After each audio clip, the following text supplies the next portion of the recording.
Boa noite, irmãos. Sempre uma alegria voltar a Goiânia.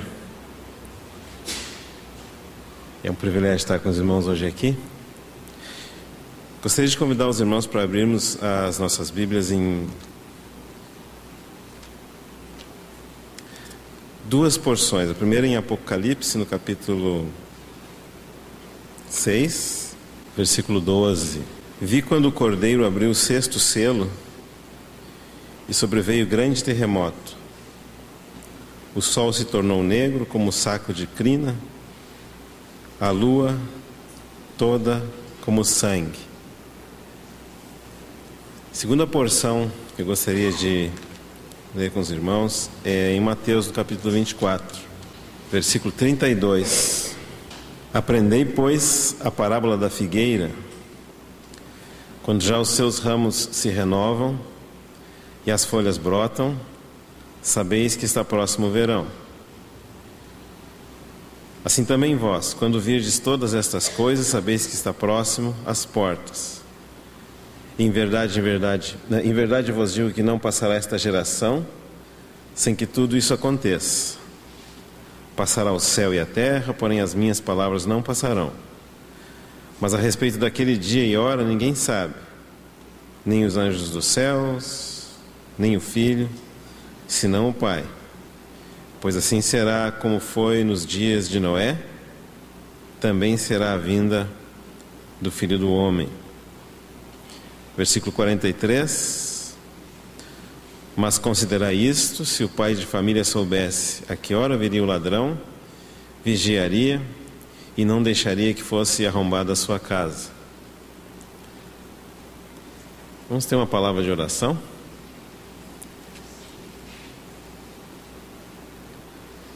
Amado Pai, te damos graça por mais essa oportunidade de reunir. Agora pedimos, Pai, ao abrirmos a Sua palavra, que o Senhor fale conosco. Pedimos que o Senhor restaure as nossas forças nesse momento, que o Senhor nos dê um coração tranquilo na Sua presença, e que possamos ganhar algo do Senhor essa noite, algo da Sua palavra, que a Sua palavra toque no nosso coração. Nós oramos agradecidos desde já no nome do Senhor Jesus. Amém. Gostaria de compartilhar com os irmãos hoje algo a respeito dos sinais dos tempos do fim, especialmente um sinal que é mencionado aqui em Apocalipse no capítulo 6. Depois gostaríamos de ilustrar isso que é mencionado aqui com um ensinamento da palavra. Então aqui nesse capítulo 6 de Apocalipse, versículo 12, nós lemos a respeito de algo que iria acontecer quando o sexto selo fosse aberto. Como os irmãos certamente estão familiarizados, o livro de Apocalipse descreve alguns fenômenos que vão ocorrer antes da vinda do nosso Senhor. E ele ordena esses eventos em formas de selos, taças, trombetas. Evidentemente, esses 7 selos, o primeiro deles é aberto, está mais próximo da primeira vinda do nosso Senhor, e à medida que os selos vão progredindo, vai se aproximando da segunda vinda do nosso Senhor. Então, o primeiro selo muito próximo da primeira vinda, e o 7º selo muito próximo da segunda vinda. Então, quando menciona aqui esse 6º selo, menciona que, no versículo 12, quando o Cordeiro abriu o selo, houve um grande terremoto, o sol se tornou negro como saco de crina, e a lua toda como sangue.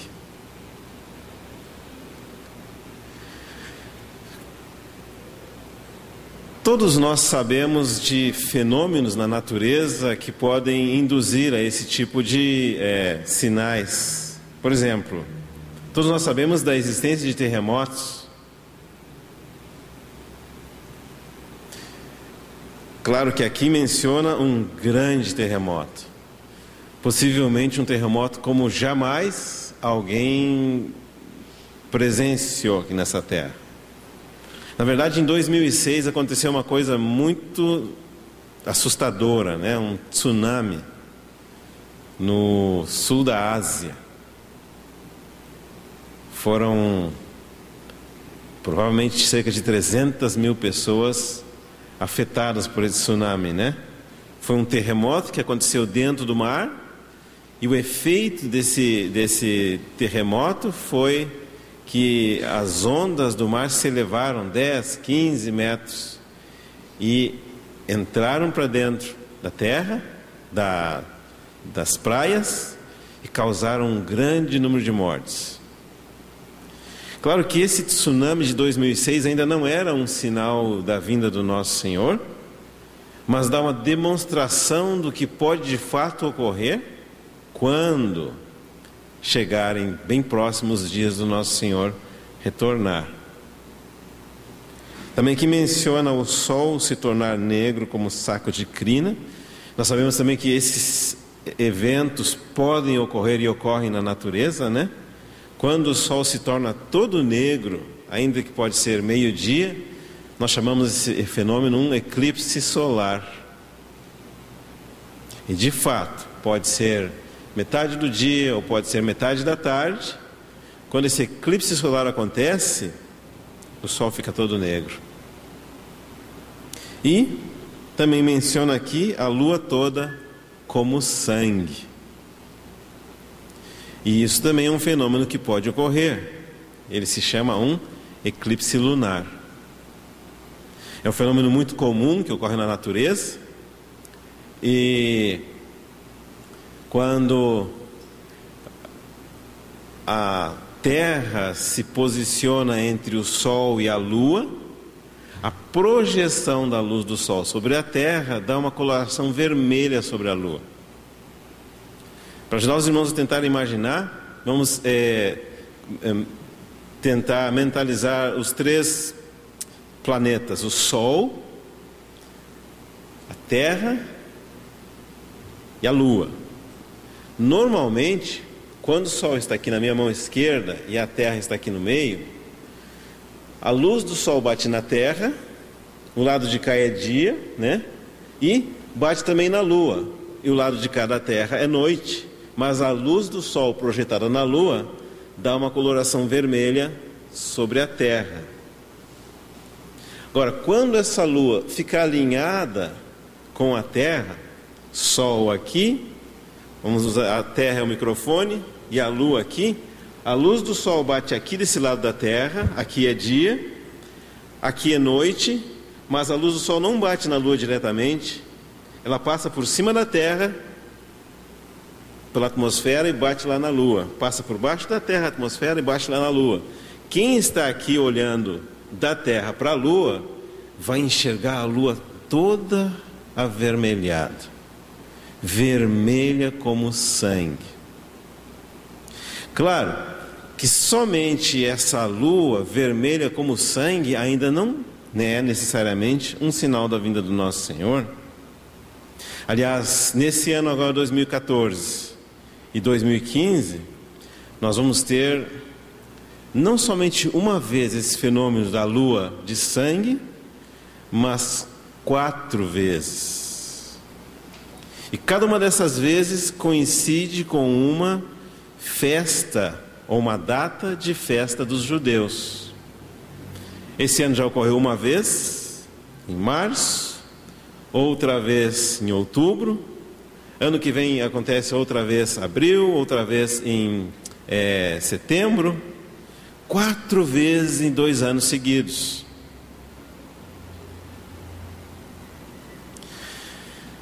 Ainda assim, somente acontecer 4 vezes em 2 anos seguidos ainda não precisa necessariamente ser um sinal. Mas agora, quando coincide com as festividades dos judeus, já começa a dar alguma indicação de que pode ser alguma coisa. E aconteceu então na Páscoa desse ano, data da Páscoa desse ano, e na festa dos tabernáculos. No próximo ano, na Páscoa do ano que vem, e na festa dos tabernáculos do ano que vem. E aí nós vamos ver então que nós vamos ter em 2014 e 2015, 4 assim chamadas luas de sangue. Claro que quando isso acontece, nós precisamos voltar para a palavra de Deus e perguntar para o Senhor, através da palavra, se de fato isso pode ser um sinal para a igreja de Deus. Quando nós fazemos isso, voltamos para a palavra de Deus, já achamos esse aspecto interessante. Páscoa, festa dos tabernáculos. Páscoa, festa dos tabernáculos. A lua que deveria estar prateada, está avermelhada como sangue.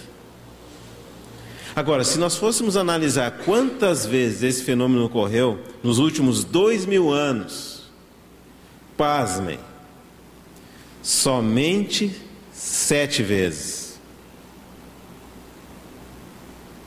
A primeira vez no ano 162, 163 depois de Cristo. Segunda vez 795, 820, 860 depois de Cristo. A terceira vez 1493, 1947, 1968 e agora essa vez. Então nós começamos a ver que, de fato, o aparecimento dessas luas vermelhas em festas específicas do povo de Israel, e isso aparecer ao longo de 2000 anos somente 8 vezes, não tem dúvida mais que deve ser um sinal para nos alertar com relação à vinda do nosso Senhor. Claro que se nós quiséssemos fazer um estudo completo desse assunto, nós precisaríamos muitos dias. Mas somente de maneira panorâmica, olhando essas 8 ocorrências dessas luas vermelhas, coincidindo com as datas de festas do povo de Israel, já começa a nos dar uma ideia de que o Senhor quer de fato mostrar alguma coisa. Naquela primeira ocorrência, no ano 162, 163, depois do nascimento do nosso Senhor, foi aquela ocorrência em que a nação de Israel foi dispersa. Eles deixaram de existir como nação, perderam o seu território, foram proibidos de residir naquela parte do mundo e foram espalhados por todos os cantos da terra. Começou nesse período aí. E depois nós fomos comparando, cada ocasião em que apareceu a lua vermelha, no céu, nas festas de Israel, ao longo desses 2000 anos, nós vamos ver que ela sempre apareceu numa situação em que algo relacionado com a nação de Israel ocorria. Por exemplo, esse ano 2014, nós sabemos que já houve uma guerra entre os palestinos da faixa de Gaza e os israelitas. E não sabemos ainda o que está por acontecer, mas sabemos que algo está por acontecer, sem dúvida nenhuma. Nós sabemos também que a partir de julho desse ano, em 2 semanas, nasceu um novo país no Oriente Médio, se chama ISIS, né? O Estado Islâmico. 2 semanas. Não existia esse país antes. Passados 2 semanas, veio a existir esse país chamado Estado Islâmico. E nós sabemos que esse país, do modo como ele veio a existir e do modo como ele está agindo, tem assustado muitas pessoas ao longo do mundo. As nações estão chocadas, especialmente porque as notícias das coisas que estão ocorrendo lá têm chegado aos nossos ouvidos via internet. As atrocidades que eles estão fazendo são atrocidades que não eram mais mencionadas na nossa história atual há muitos anos. O nível de maldade desses militantes do assim chamado Estado Islâmico é uma coisa que nem mesmo os jornais e os periódicos que são mundanos encontram uma explicação. Você encontra algumas revistas mundanas nos Estados Unidos tentando explicar o nível de maldade que tem ocorrido nessa região do mundo, que nós sabemos que é muito próximo do Estado de Israel e também é muito próximo da fonte do rio Eufrates. E dessa fonte do rio Eufrates tem uma profecia que diz que no período que antecede a vinda do nosso Senhor Jesus Cristo vão ser libertados 4 anjos que estão amarrados lá no fundo do abismo. Eles vão ser libertados e eles vão promover uma mortificina muito grande. E vai ser um poder do mal tão grande que, de acordo com a previsão da Escritura, no capítulo 9 de Apocalipse, 1/3 da população da Terra vai ser exterminada. 1/3 da população da Terra é aproximadamente 2 bilhões de pessoas. 10 vezes a população do Brasil.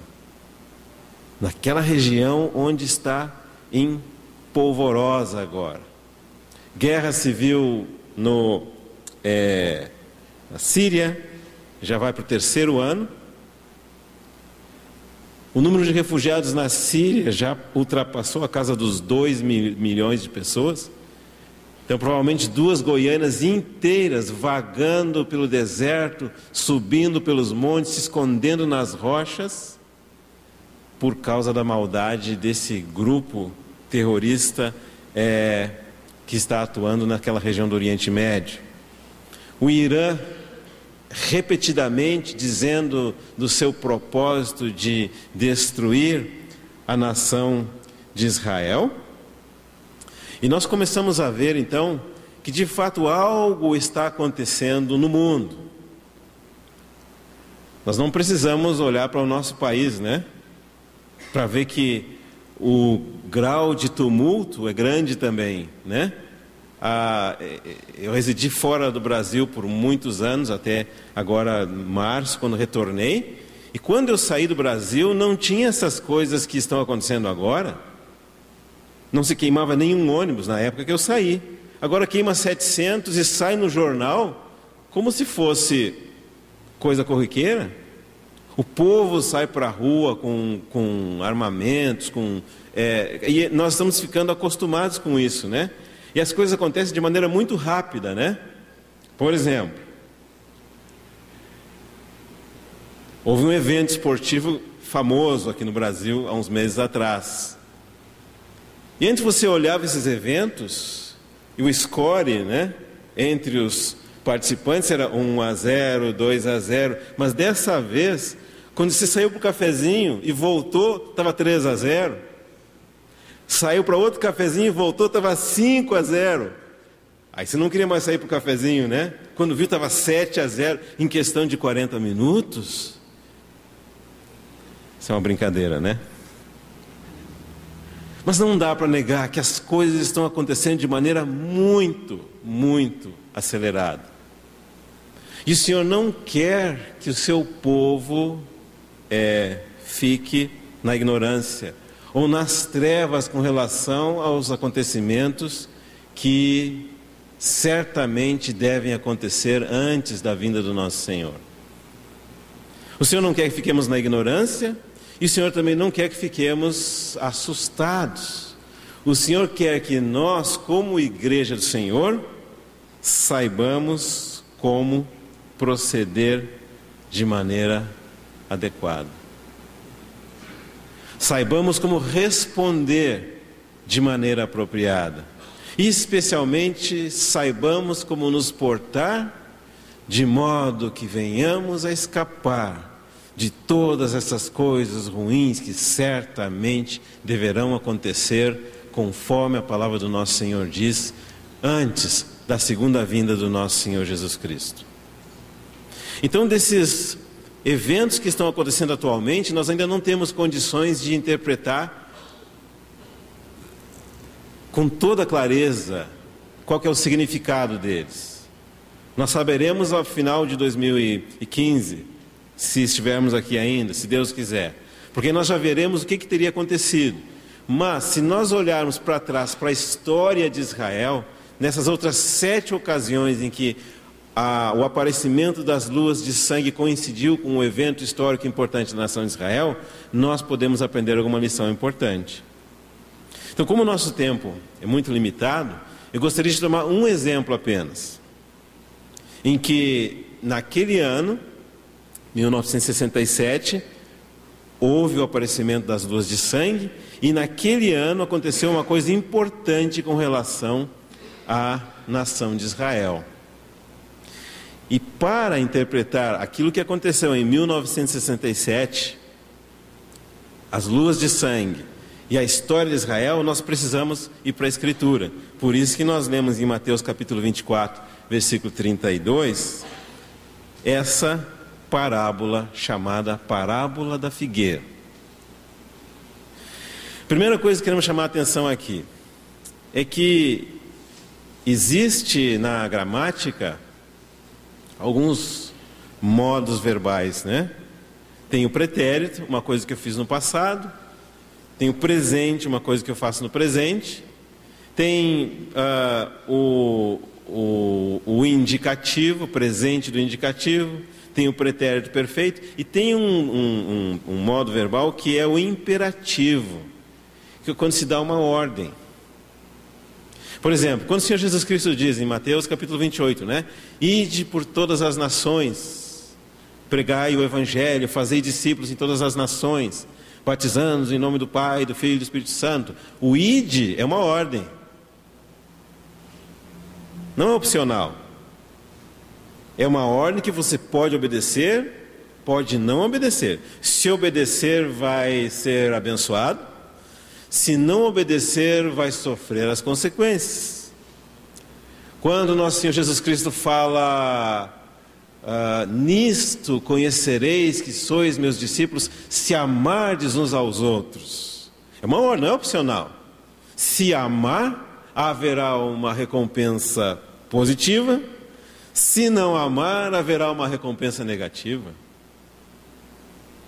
Mas é uma ordem. E quando diz aqui em Mateus capítulo 24, versículo 32, aprendei, é também uma ordem. Não é opcional. Se aprender, desfrutará das consequências positivas. Se não aprender, desfrutará das consequências negativas. E o que está dizendo aqui? Aprendei, pois, a parábola da figueira. Por que é que uma parábola precisa ser aprendida?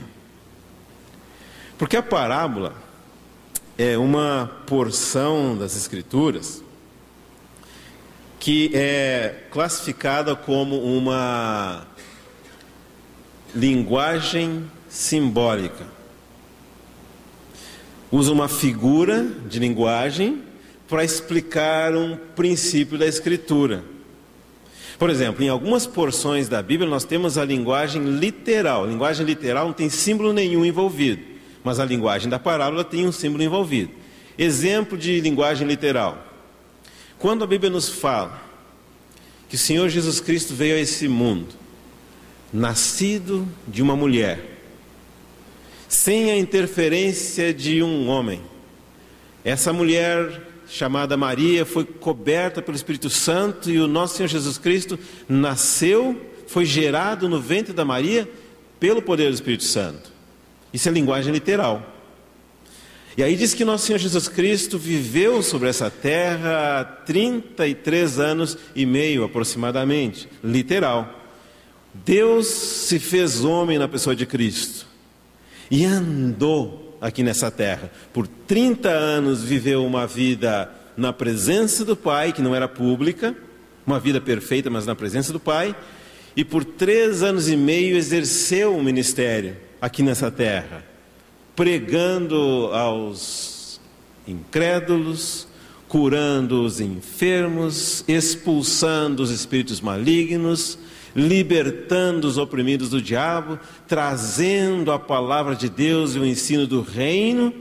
E após esses 33 anos de ministério e meio, ele foi colocado na cruz do Calvário por mãos dos iníquos. Isso também é linguagem literal. E ele morreu naquela cruz, linguagem literal. Derramou o seu sangue na cruz do Calvário, linguagem literal, para perdoar os pecados de todo aquele que crê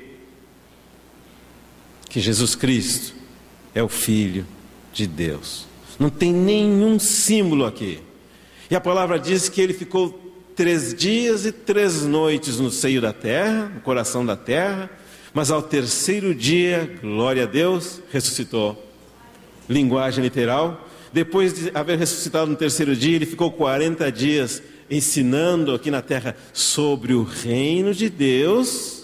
E finalmente, 10 dias antes da vinda do Pentecostes, o nosso Senhor Jesus Cristo foi elevado aos céus, até que ele desapareceu na nuvem aos olhos dos seus discípulos. Linguagem literal. Não precisa nenhum tipo de interpretação. Ou você crê, ou não crê. Ou você crê e a sua vida é transformada, radicalmente transformada, ou não crê e a sua vida permanece sendo negativamente influenciada pela falta de fé. E nós sabemos que depois que nosso Senhor Jesus Cristo foi encoberto pela nuvem, os seus servos, discípulos e apóstolos viram que o Senhor Jesus Cristo estava assentado à direita do trono da majestade no céu, cheio de glória, cheio de honra, linguagem literal. E aí diz que quando nosso Senhor Jesus Cristo, havendo chegado lá aquele trono, ele foi ungido, e aquela unção era como a unção que caía sobre o Arão, primeiro sobre sua cabeça, depois suas barbas, depois suas vestes, depois até a borda das suas vestes, e fala que quando isso ocorreu, lá no céu, aqui na terra, ocorria o batismo com o Espírito Santo na sua igreja. Pela primeira vez, um grupo de pessoas foi unidos pelo batismo, dando origem à igreja cristã. Linguagem literal. Quem crer será salvo. Quem não crer já está condenado. Isso é linguagem literal. Não tem nem necessidade, nem importância em interpretar. Por quê? Aquilo que as palavras falam é exatamente aquilo que elas querem dizer. Agora, quando fala em aprender uma parábola, aí não é mais linguagem literal, porque a parábola envolve símbolos. E esses símbolos necessitam ser interpretados. Claro que para interpretar corretamente, nós precisamos usar os princípios da interpretação das parábolas. Se você utilizar um princípio da interpretação que não é das parábolas, então você pode se equivocar. E claro que a interpretação das parábolas não é para os incrédulos. Por que não é? Porque os incrédulos nem a Bíblia querem ler, quanto mais interpretar a parábola. O incrédulo já de saída não acredita que Deus é o Criador dos céus e da terra, não acredita que Jesus Cristo é o Filho de Deus, o nosso Senhor, não acredita que nosso Senhor morreu pelos nossos pecados, não acredita que a Bíblia é a palavra de Deus, ele não quer ler nem a parte literal da Bíblia, muito menos as parábolas. Mas agora é muito surpreendente que há muitos entre os irmãos que creem no Senhor, que creem em Deus, que creem no Senhor Jesus, que creem na palavra da Bíblia, ainda assim acreditam que é desperdício de tempo estudar as parábolas. Por isso, entre os mandamentos que nosso Senhor Jesus Cristo nos deu, Ele nos deu esse mandamento aqui de Mateus capítulo 24. Aprendei pois, a parábola da figueira. Que parábola da figueira é essa? É uma parábola que aparece em duas prestações, por assim dizer. A primeira prestação foi uma parábola que aparece nos evangelhos, em que o Senhor Jesus Cristo viu uma figueira que deveria dar frutos. E o Senhor passa por ela, e aquela figueira, na época de dar os frutos, não tem fruto nenhum, só tem aparência, só tem folhas. E aí o Senhor Jesus Cristo diz para aquela figueira: nunca mais nasça de ti fruto algum. E no outro dia, quando o Senhor Jesus Cristo passa por essa figueira, acompanhado de seus discípulos, aquela figueira tinha secado totalmente, até a raiz.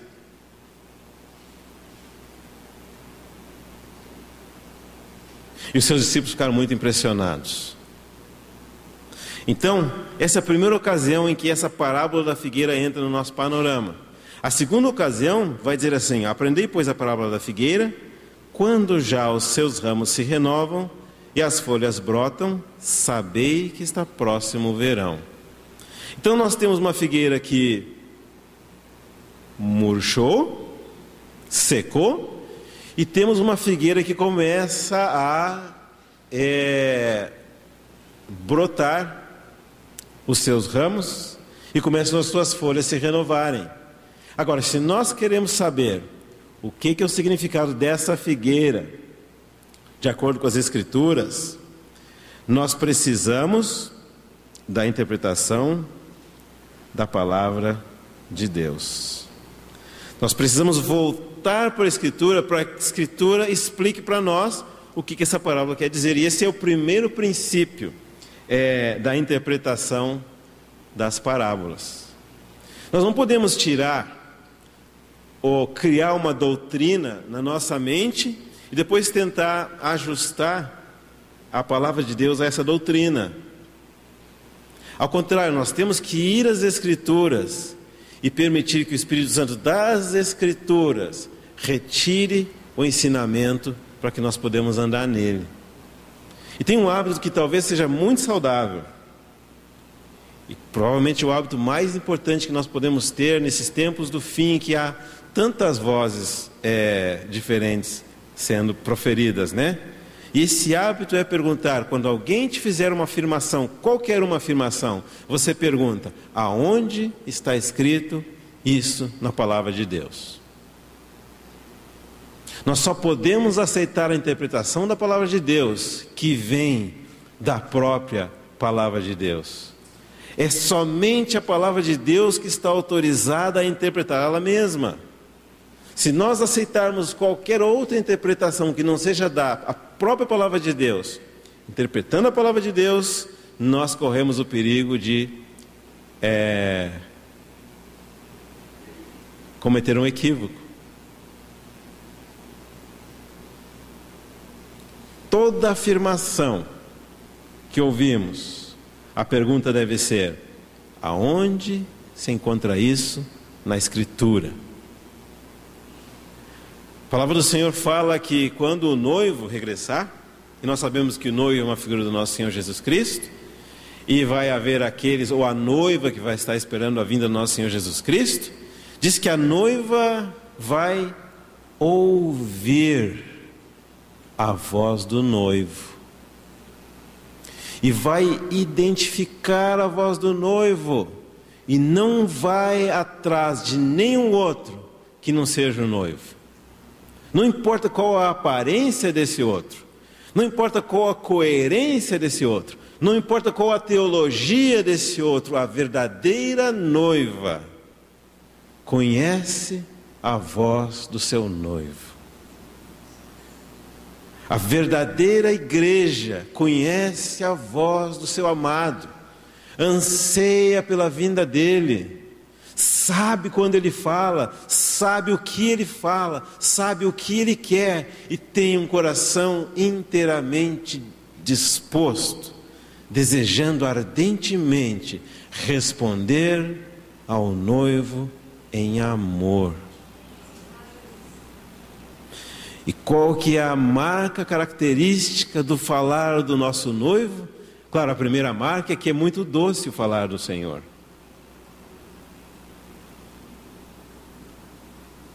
Lembra quando o Senhor fala: se alguém quiser vir após mim? Percebe que não há nenhuma espécie de imposição nesse falar do Senhor?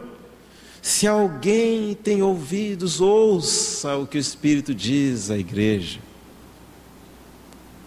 Se quiser de ser meus discípulos, nunca o nosso Senhor Jesus Cristo vai nos falar com imposição. Isso é uma das marcas muito fortes na palavra do nosso Senhor. O Senhor não impõe, o Senhor nos explica, o Senhor nos convence, o Senhor nos atrai, o Senhor nos impulsiona, o Senhor não impõe. As palavras do nosso Senhor não são pesadas. Seguir o nosso Senhor Jesus Cristo não é dolorido. Andar após o Senhor é a experiência mais gratificante que qualquer um de nós pode ter aqui na face dessa terra. É bom ser um discípulo, é bom tomar a cruz, é bom andar após Cristo, é bom conhecê-lo, é muito bom, é doce ao nosso paladar. Primeira característica, então, a voz do noivo é muito suave, é muito doce ao nosso coração. E sempre que ele fala, nós queremos permanecer na presença dele. Segunda característica, ele sempre vai falar 100% de acordo com a sua palavra escrita. Nunca diferente da palavra escrita. Nunca. E essa é a nossa segurança. Comparando coisas espirituais com coisas espirituais, comparando palavra de Deus com palavra de Deus, a luz de Deus vai brilhando sobre a nossa vida, sobre o passado, aí nós temos a história da Bíblia, sobre o futuro, aí nós temos a profecia, sobre o presente, aí nós temos força para viver. Joga a luz de Deus sobre a nossa vida e toda ela ganha significado, toda ela ganha um centro, que é o próprio Senhor Jesus. Então, quando nós olhamos essa parábola da figueira e vemos que essa figueira foi seca de acordo com a parábola, e vamos para a história, de fato, vai chegar um dia na história em que a nação de Israel desaparece da face dessa terra como nação.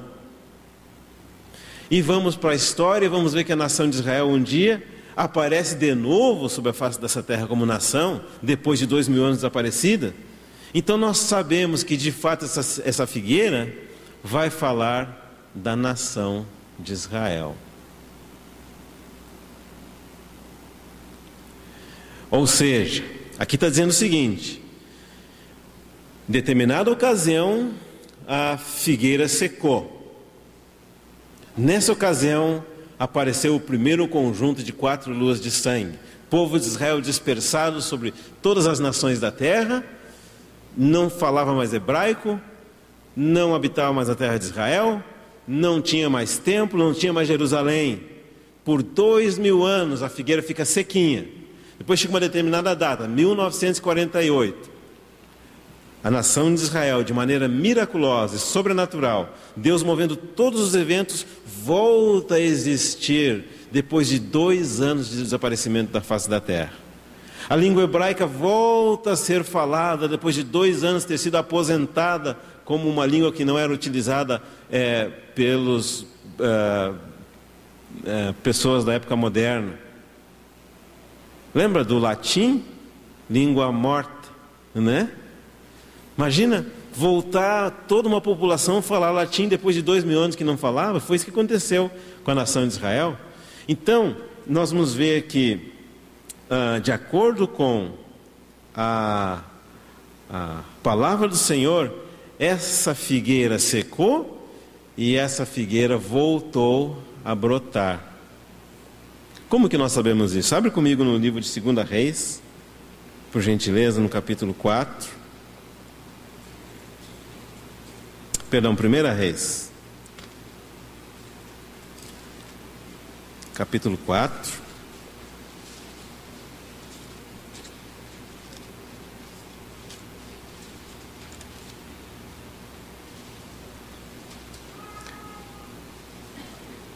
versículo 20.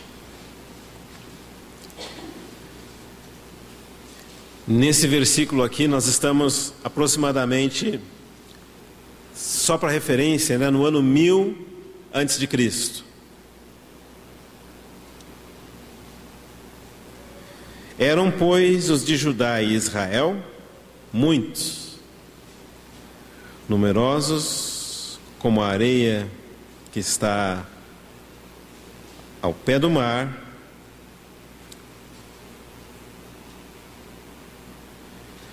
comiam, bebiam e se alegravam. Dominava Salomão sobre todos os reinos, desde o Eufrates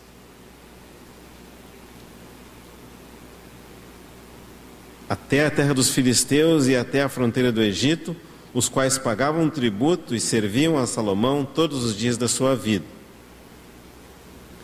Então, nessa primeira passagem aqui, aproximadamente no ano 1000 a.C., está dizendo que Judá e Israel chegam a ser numerosos como a areia que está ao pé do mar.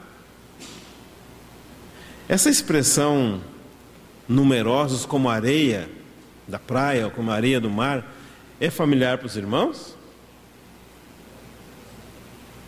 Por quê? Cerca de 1000 anos antes, ou seja, cerca do ano 2000 antes de Cristo, Deus havia feito uma promessa para Abraão. E disse que a descendência do Abraão, entre outras coisas, né? Que a descendência do Abraão seria numerosa como a areia da praia. Essa promessa foi por ocasião em que Deus fez uma aliança com Abraão, registrada no livro de Gênesis. Deus prometeu. Passaram-se 100 anos, nada aconteceu. 200 anos, algo começa a acontecer. 500 anos, algo mais aconteceu. E quando se passaram 1000 anos, ou seja, a promessa no ano 2000 a.C., aproximadamente, depois no ano 1000 a.C., de fato, aquela promessa que Deus fez para Abraão 1000 anos atrás se cumpriu literalmente. Tudo que Deus promete, Ele cumpre. Tudo que Deus fala que vai acontecer, de fato acontece, ainda que às vezes demora um pouco. E aí, né, podemos fazer um parêntese aqui, esse é um dos nossos problemas, né? Porque a escala de Deus é tipo assim, 1000 anos, 2000 anos, 3000 anos. E a nossa escala é 2 horas, 3 horas, né? Você ora de manhã e já quer a resposta de tarde. Senhor, já orei tanto por esse assunto. Quantas vezes? 2. Estou esperando no Senhor. Quanto tempo? 1 dia. Uma das coisas que a palavra de Deus faz conosco é alargar nosso entendimento, alargar o nosso espectro temporal, até que nós não calculamos mais em termos de 1 dia, 2 dias. Quanto tempo está esperando por um noivo? 3 semanas. E ainda olhei para aquele infeliz que eu penso que vai ser meu noivo e não olhou para mim. Então, uma das coisas que Deus quer fazer conosco é nos tirar desse espectro 1 ano, 2 anos, 10 anos, colocar em espectro maior 1000 anos, 2000 anos, 3000 anos, até que um dia o nosso coração está grande do tamanho da eternidade. Abraão morreu sem ter visto o cumprimento da promessa, porque ele esperava o quê? Uma pátria celestial, uma cidade que tem fundamento. Então, quando se coloca na perspectiva eterna, Paulo vai dizer assim: nosso sofrimento aqui é uma momentânea tribulação, comparado com o quê? Com eterno peso de glória. O nosso Deus é fiel. Passará os céus e a terra, mas a minha palavra, diz o Senhor, não passará. E o Senhor tem um estoque de coisas boas reservados para nós no futuro e também agora aqui no presente. De qualquer forma, então, 1000 anos depois, a palavra de Deus se cumpre. Os descendentes do Abraão são numerosos como a areia que está na praia do mar. E eles comiam e bebiam. E Salomão, um dos descendentes do Abraão, dominava sobre todos os reinos, desde o Eufrates até a fronteira do Egito, até a terra dos filisteus. E nós vemos que essa descrição aqui descreve, se você tiver tempo, volta lá para Gênesis e vai ver, descreve exatamente a extensão da terra que Deus havia prometido para Abraão. A fronteira do Egito é na divisa entre a terra de Israel e o país Egito, hoje no norte da África. Lá no sul de Israel é o deserto do Negueb, e aqui na fronteira do Egito, então tem um riozinho, e daqui para baixo é o deserto do Sinai. Depois os filisteus ficam um pouco mais a sudoeste, que é a faixa de Gaza dos dias de hoje, e o rio Eufrates é lá onde hoje é fronteira entre Turquia, Síria e Iraque. Tudo isso Deus deu para o Salomão e para o povo de Israel, conforme ele tinha prometido. Agora, segue lendo um pouquinho mais comigo, no versículo 25, 24 vai dizer, né? Porque dominava, 1 Reis 4, 24, porque dominava sobre toda a região, sobre todos os reis aquém do Eufrates, desde Tifsa até Gaza, e tinha paz por todo o derredor. Judá e Israel habitavam confiados, cada um debaixo da sua videira e debaixo da sua figueira. Desde Dan, uma cidadezinha que tem no norte do território de Israel nos dias de hoje, até Berseba, uma cidade que tem uma localização que tem ao sul da terra de Israel nos dias de hoje, todos os dias de Salomão. Então nós estamos vendo aqui que, sem dúvida nenhuma, como exemplo, uma passagem da Escritura vai nos dizer que quando a palavra se refere a Judá e Israel habitando em paz, habitando em uma situação boa, habitando em tudo aquilo que Deus prometeu para eles, vai descrever Judá e Israel como debaixo da sua figueira. Agora nós temos certeza absoluta, baseado na palavra de Deus, que essa figura de linguagem, figueira, na Bíblia, se refere à nação de Israel. Agora fica simples. Quando a figueira secou, significa o quê? A nação de Israel foi dispersa. Quando a figueira floresceu, significa o quê? A nação de Israel se reuniu de novo.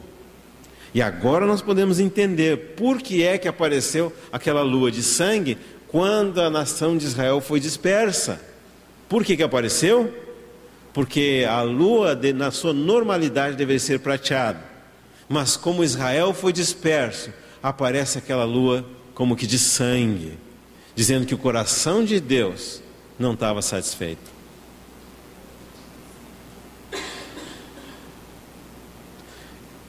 Quando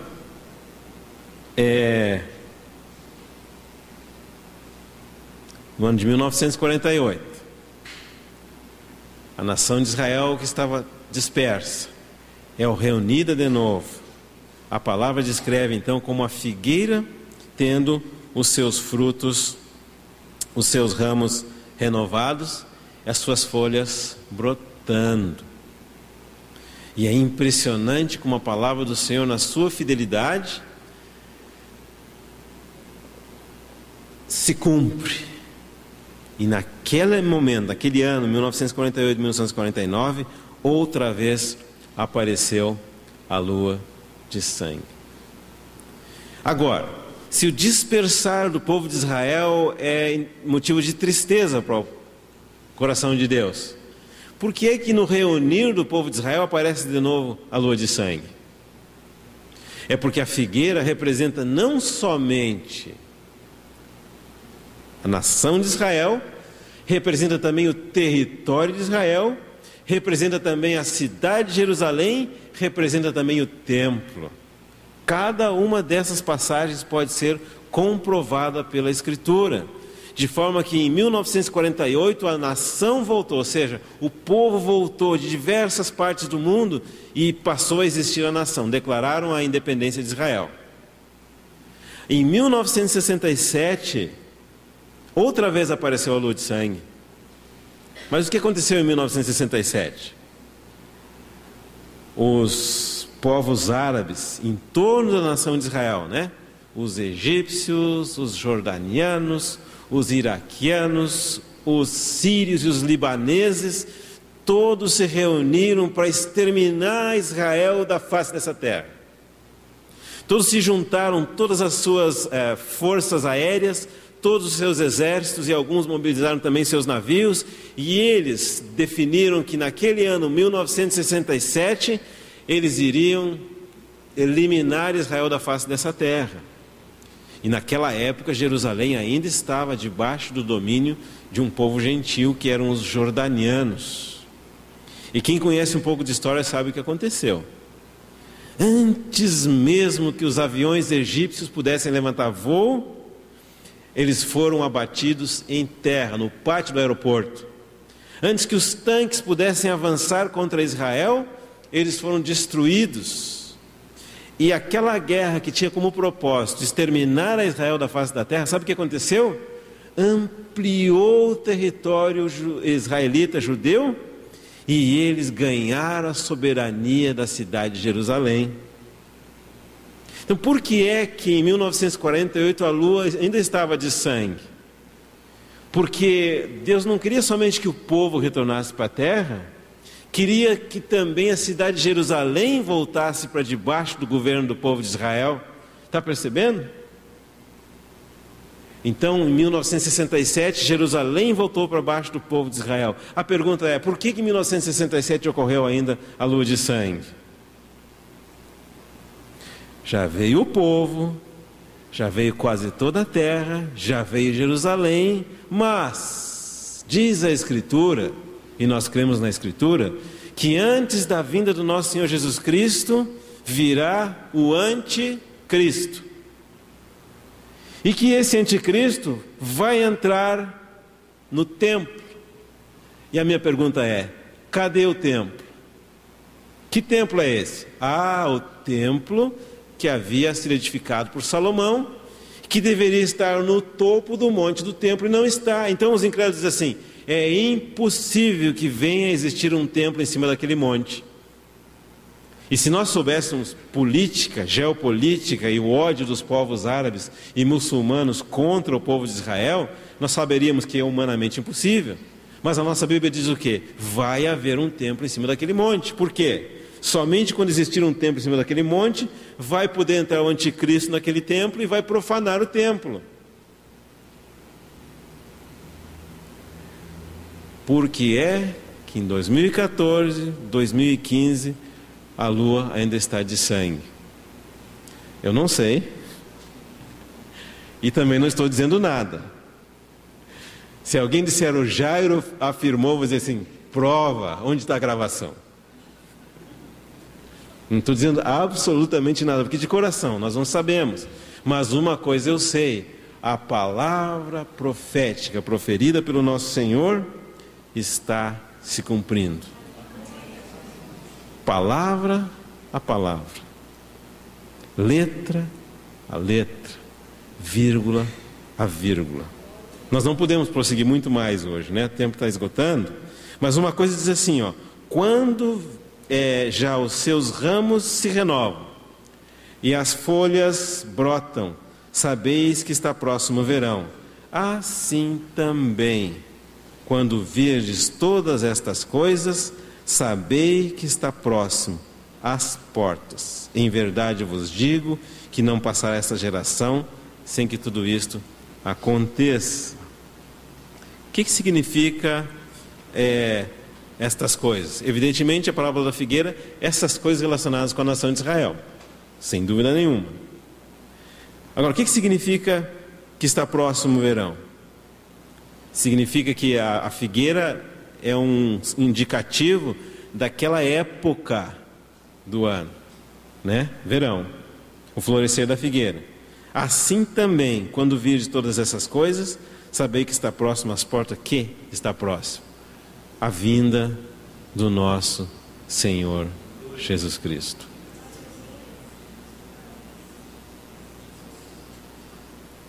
A vinda do Senhor está próxima.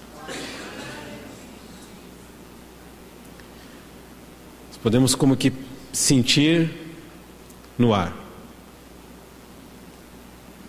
O nosso Senhor, conforme Ele prometeu, Ele vai regressar. Agora, o nosso compartilhar sobre a profecia, sobre a parábola, evidentemente não tem como único propósito nos dar o entendimento da parábola. É o primeiro passo. Mas o entendimento da parábola é para que nós sejamos uma igreja que entende. Primeiro, uma igreja que lê, porque se sem ler não vai conseguir entender. Depois, uma igreja que compreende o que lê. Depois, uma vez compreendendo o que lê, se oferece voluntariamente para que na nossa vida se cumpra o propósito de Deus.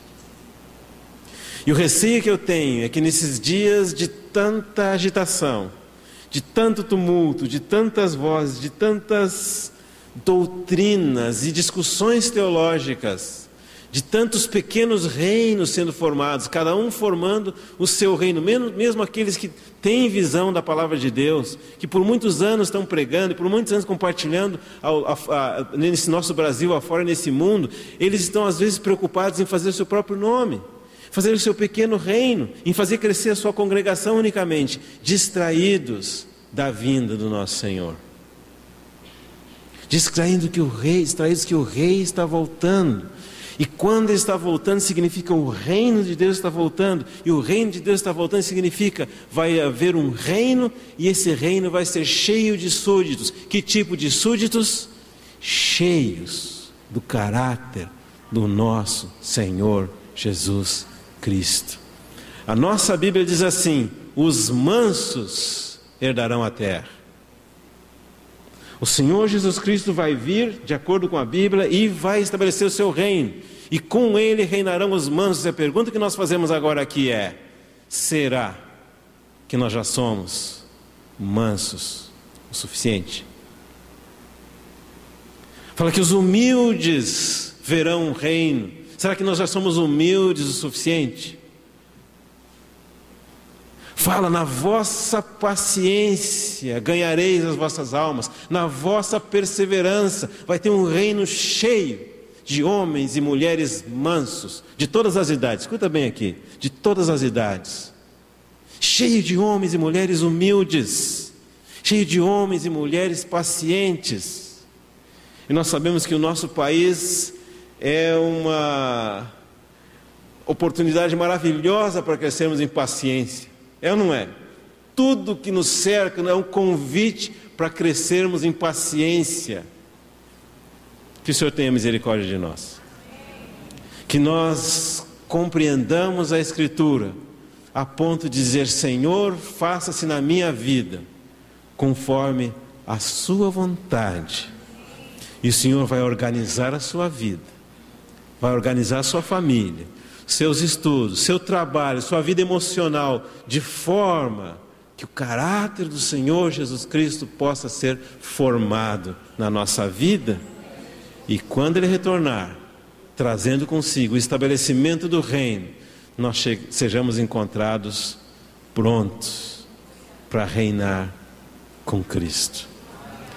Vamos terminar com uma palavra de oração.